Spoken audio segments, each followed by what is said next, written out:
Here is a question. Read it carefully and think about the answer. Let us solve it step by step. Let us begin solving this step by step. The structure shows a benzene ring, so the parent name is benzoic acid because one substituent is a carboxylic acid -CU group attached directly to the ring.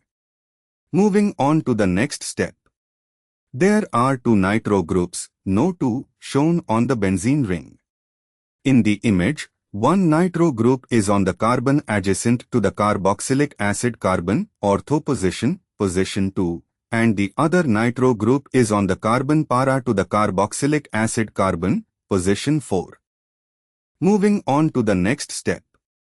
Using the carboxylic acid carbon as position 1, as is standard for benzoic acid derivatives, the nitro groups are located at positions 2 and 4.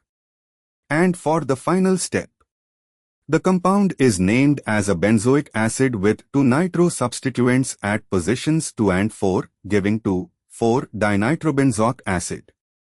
The prefix D indicates two nitro groups, 2,4 indicates their positions relative to the carboxylic acid group at C1. This is consistent with the drawn structure. Therefore, the correct answer is 2,4-dinitrobenzoic acid. The correct answer is shown on screen.